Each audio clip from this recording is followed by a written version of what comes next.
Some even say, when you go to Australia, that the idea of a skyscraper might have been taken from the termite hill or the ant hill.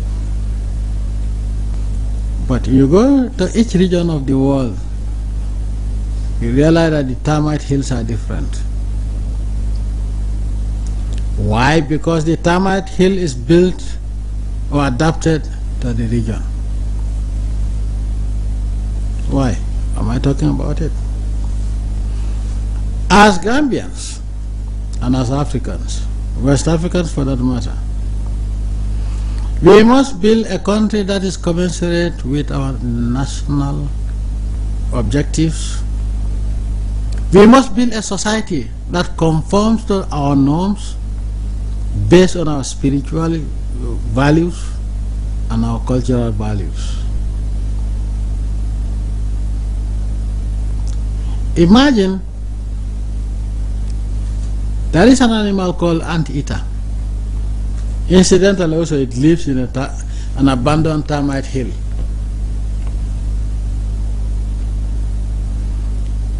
If the termites were to build a termite mound and allow the anteater inside, who is going to lose? If we Africans are to build our societies based on outside dictate or dictation and structure our culture based on alien cultures, we will be the losers. Remember that the world is 3 days: yesterday, today, and tomorrow.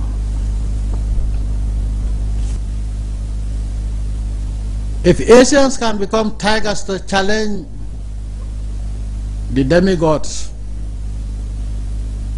we Africans must be lions today to devour them, because we are wealthier than they are in terms of natural resources. But divide and rule. You cannot have two gods and worship both of them correctly. You will worship one and abandon the other. Unfortunately, we abandon the Almighty Allah and worship Satan, and that's why we are backward. We will, inshallah, get to the economic superpower status faster than we think we can. I have good reasons why, and I have good reasons why I'm confident, because as long as I believe in Allah, I fear nobody. This country, we will reach the economic superpower status if we all work together. But it's only God who can do that, not me. And that is why we are here to work together. Do I know all these solutions to our problems? No. Who am I to know everything? Where I don't, my knowledge, where I'm blocked, you have a way. This person, where you stop, somebody also has a way. That is why it's teamwork. So it's not only teamwork at the government level, at the level of cabinet, at the level of the entire government, and at the level of the whole country. Because this is a termite hill. If you are a farmer, be serious with your farming. If you are a fisherman, whatever is your trade, be serious with that. Especially young people. But if you think that the president is not smiling at me because he hates me, why would I hate you? Come and ask me, or ask the Secretary General, or ask any of your colleagues. Also, somebody mentioned something here. Don't think that in cabinet we agree on all points, whether it's from the president or from anybody. No. We disagree, we quarrel here, but don't take it personal. As I said, believe in God. God will never die. God will never be sick. God will always be there for you. And God will always defend you when you do good things. I wish you all the best. Thank you. My position is very clear. I will defend Africanness even on Mars, planet Mars. I will not bow down before any human being except the Almighty Allah. And if they don't like that, they can go to hell. I don't care what they say. I told you, what I say is that I fear only Allah. God will judge me tomorrow. Those who accuse me of human rights violations, well, I leave them to the Almighty Allah. Allah will reward them. Allah will judge between me and them. But remember that even Allah has his detractors for one reason or the other. But as far as I'm concerned, nothing will change. Nothing has changed. Let me tell you one thing. Would you believe that we have people in death row that have been sentenced to death since 1996 for invading this country and killing soldiers? We have so many people that have been sentenced to death. Nobody has ever been executed. You think I'm afraid of executing them? No. That's the law. That is what the law is saying.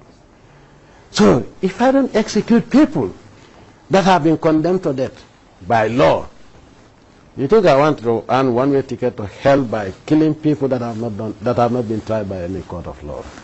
I'm a Muslim. In Allah I put my faith, in Allah I trust, and only Allah I fear. The rest they can go to hell.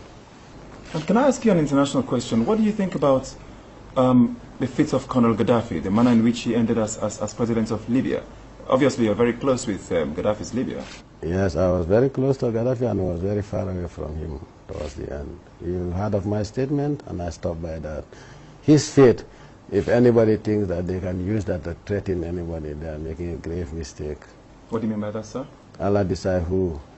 All of us, the way you go, Allah has decided, so I don't care. So if people think, oh, look at what is going on in Egypt, what is going on in anywhere, I'm doing well for my people. And my faith is in the Almighty Allah. So you don't feel shaken by it at all? Gaddafi said the same thing, that he was doing well for Libya. Libyans loved him, he said. But yet what happened to him probably because he stayed in power for very long.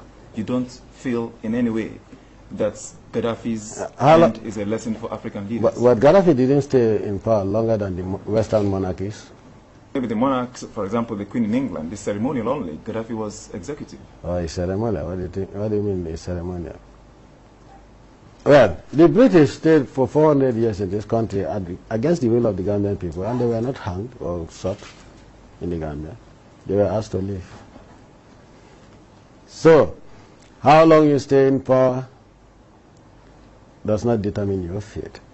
It's what you do that determines your fate, as far as I'm concerned. But let me tell you one thing. My fate is in the hands of the Almighty Allah. I will deliver to the Gambian people, and if I have to rule this country for 1 billion years, I will, if Allah says so. No. So, you see, I know that there are satanic forces there that hate me so much. And I will not play into their hands by claiming for something that I cannot do. And as a Muslim also, if you lie, you are going to hell.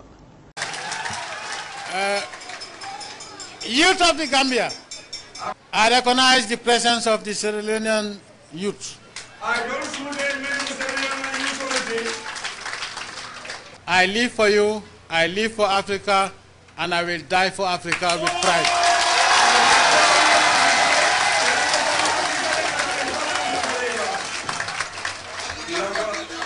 When I took over this country, I was 29 years old. Because most of you, in 1994, you were very young and you were going to school. Dama said, BBC World News. BBC World News too. You know, YAHYA JAMMEH. Dafa joxe order ne ñañu tegangum affaire execution mi nañ ko tege bo be ci kanam. Ñu ne dama ko suspend.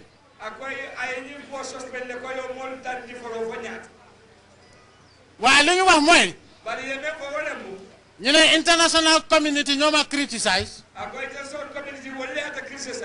ak African heads of state waaye most importantly mooy pressure from the European Union.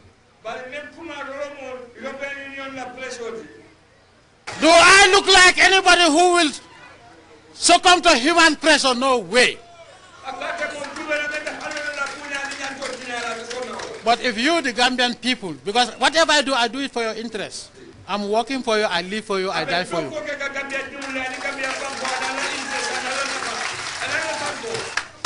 I'm not a politician. I'm a leader. I'm here to work for you, to develop the Gambia, to develop Africa, so that tomorrow Africa would be respected. And on that mission, I'm not afraid of anybody. Gambia is nobody's colony. And it will never be anybody's colony again. We are a colony of only the Almighty Allah.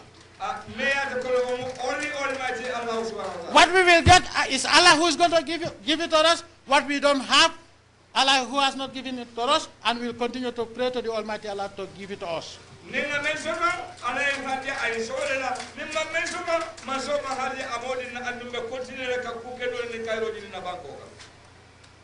I think the crime I committed, the only crime the only crime I've committed, and I want to. Crime we might have my land. That I will never bow down to any power apart from the Almighty Allah. If that is a crime, then I will always be a criminal. I will never bow down to anybody. Gambian youth and the people, the good people of the Gambia and Africa. Any day I betray you people, or I betray Africa, may the Almighty Allah destroy me. Thank you. We must ensure that we do not only abide by the laws of the land, but also compel the criminals in our midst to retract permanently or amend their ways. There is no other option. The security forces and the judicial system will continue to be empowered to enforce the law where applicable. All those guilty of serious crimes and are condemned will face the full force of the law. All punishments prescribed by law will be maintained in the country to ensure that criminals get what they deserve. That is, that those who kill are killed, and those who deserve to be put away from society are put away according to the dictates of the law. By the middle of next month, all the death sentences would have been carried out to the letter. There is no way my government would allow 99% of the population to be held to ransom by criminals. Fellow Gambians, distinguished viewers, Muslims the world over, we need not look far into history to be forewarned of the consequences of anarchy. The breakdown of law and order and the resultant atrocities in Mali, Syria, Somalia, and other countries as examples provide sufficient instruction to remind us that crime begets chaos, destruction, and destitution. We as a state will stand by our sacred duties of making sure that every law-abiding human being in this nation of ours lives in absolute peace, security, and freedom. We ought to be optimistic of the feasibility of the Gambia's transformation into an economic superpower, and in consequence should be nipped in the bud whenever it emerges.